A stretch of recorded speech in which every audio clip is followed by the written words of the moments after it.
Liberty Nation. Truth is making a comeback. Hello and welcome to Liberty Nation's Liberty Nation TV. I'm your host, Mark Angelides, and I join you today as the world's globalists, including the European Union and George Soros himself, are left reeling by the stunning victory of Hungarian Prime Minister Viktor Orban as he secures himself not just a victory, but a supermajority. So joining us today is the talented Onar Am, who has just written a fantastic article on libertynation.com examining this spectacular upset. He's here to talk with us about the implications, the reasons, and the future of what many are seeing as a victory for nation-state sovereignty. Onar, thanks for being here firstly. And what is it that makes Viktor Orban such a polarizing figure? Well, it's twofold. In his own country, he's not polarizing at all. Quite the contrary. I mean, he did get a supermajority on his own. And can you find a single country in the West where a politician who is polarizing gets a supermajority? No, I can't. And his greatest competitor was a far-right party, Jobbik, who thought he wasn't polarizing enough. So it's like together they had 80% of the vote, and there is no far left party. There's only a center left, and they were almost eradicated at 10%. Yeah. So the only place they really are, or he's really polarizing, is outside of Hungary. And then you can ask yourself, is it really other people's business for him to be polarizing? I mean, it's a national election. Okay. Yeah, I found it.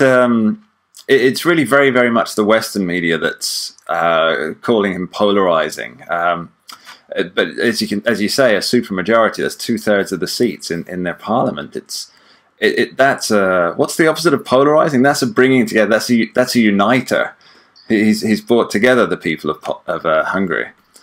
All right. Yeah, so I think that it's important to understand that the leftist media has buzzwords. When they don't like things, they call things racist, misogynist, polarizing, or something like that. Yeah. So they don't actually mean anything other than that the media don't like those people. I would say that's a very good analysis. All right, so I mean, we've heard, of course, about how there's a globalist plot against Orban and the other Visegrad countries like Slovakia, Czech Republic, and Poland. Is this just nationalist paranoia, as they call it, or is there really something to it? I wouldn't call it paranoia. I would call it Trumpian hyperbole. It's something that Orban says in order to get the energy in his base, and there is no plot per se. I mean, George Soros has been paying radical leftists to try to prevent him from winning, but he's doing that everywhere. He's not doing that just in Hungary. And I wouldn't call it a plot as much as there are just elements around the world that are trying to do things globalistic. And so there's no secret meetings behind closed door of how to take down the Visegrad countries or Hungary in particular. Okay, yeah, I think it's with the Visegrad countries, it's really it all comes down to the migrant quotas. Which is really, I mean, that's what really, as far as I can see, that's what secured Orban his majority. So the EU were clearly rooting for the other side in this election because it would have allowed them to impose the mandatory migrant quotas on Hungary. So, I mean, for the EU, what is their next step in managing to field out all of these new arrivals? Well, this is like the hot potato problem. And no one wants to hold the hot potato, so they try to throw it to the most gullible nations who want to take it. And so they wanted Hungary and Eastern Europe to be this sort of the garbage bin of Europe, where you throw all the unwanted people. Germany doesn't want to have more of them, and so they have taken their share, so to speak. Yes. And now they want to rectify their mistake by giving their problems to other countries. And they don't like, of course, that these countries refuse. They want them to cooperate. But I don't think there's like a vicious plot to take down these countries. It's more like we want to get rid of our problems. And they tried to do their best with Hungary, and they failed. Yeah.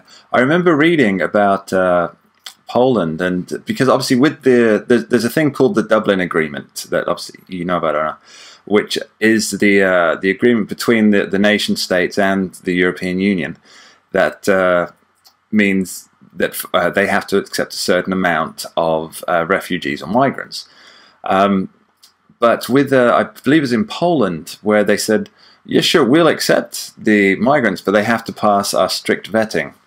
And I think only 1 or 2 people out of the several thousand that the EU wanted to send to Poland passed their very, very, very strict vetting rules in terms of they couldn't provide any identification, which obviously the Mediterranean is littered with discarded passports now. And when they could confirm identification, they invariably turned out to have, should we say, more extremist connections than Poland would welcome in its society. So, next question. Orban, I mean, he's a massive opponent of the EU, yet he and his party, that they've yet to call officially for an exit from the European Union. So why is that, and do you think it's a possibility for the future? I think that there's money involved here. Hungary benefits from being part of the common market. Yeah. And they want to stay in the common market, but they don't want to have the downsides of it, the migrants and all of this. And so as long as it's financially beneficial to stay in the EU, they will do so. And what I'm seeing instead is that rather than want to exit the EU, they are now building up relations within, especially Eastern Europe. The Visegrad countries are very close, and they're talking to each other and saying, well, we used to be close before the EU. There's no reason now not to vote as a bloc within the EU. So why do they have to set the premises? Why can't we do that? And I guess that the EU elite got a taste of something that they didn't expect, that when they take in people, those people might not agree with the elite. They didn't expect.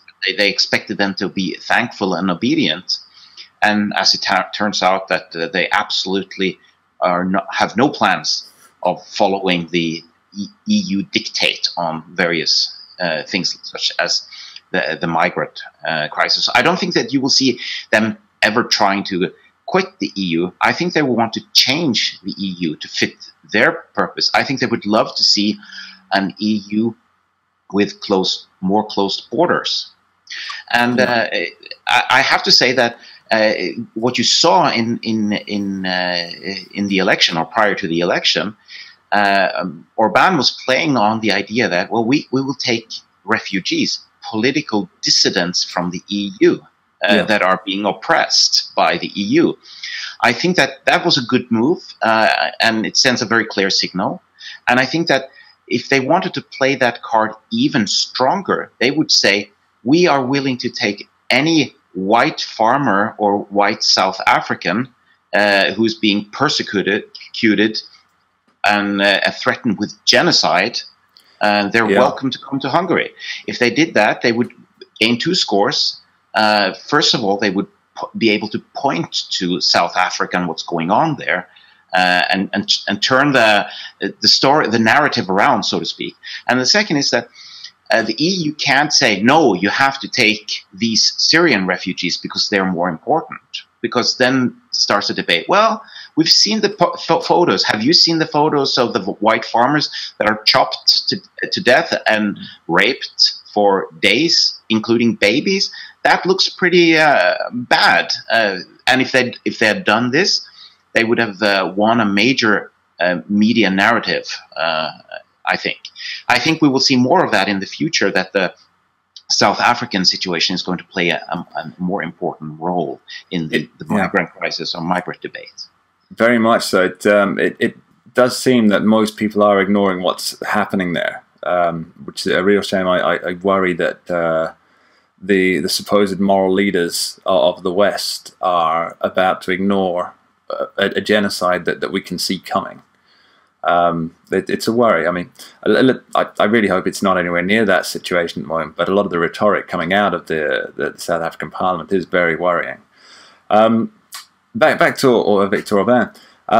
It just occurs to me that one of the things that for our American listeners and viewers that might interest them is Viktor Orban's Build the Wall. And for those that don't know, when the migrant crisis began, obviously Hungary is geographically located that many of the migrants would come through Hungary. And so almost overnight, he decided and implemented, we're going to strengthen our border wall and put up extra walling where there is none. And what happened is the flood of migrants dropped 99% immediately. I think that's probably of quite good interest to any Trump fans out there wondering, how effective will the southern border wall really be? Yeah, and you can also ask one of the allies of Hungary, which is Israel. Israel has aligned themselves against George Soros, which is interesting. And Israel has built a wall, a security fence, and they've had a lot of very nice experiences with that. So if anyone who wonders if a wall works, it's just to look at either Hungary or Israel. It really does work. Yeah.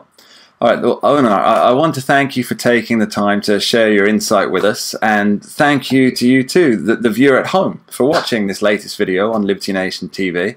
Remember, you can subscribe to this channel, and you can visit our website where we have more videos, articles, podcasts, and radio show. Thank you, and see you soon. Liberty Nation. News and commentary, minus the propaganda. LibertyNation.com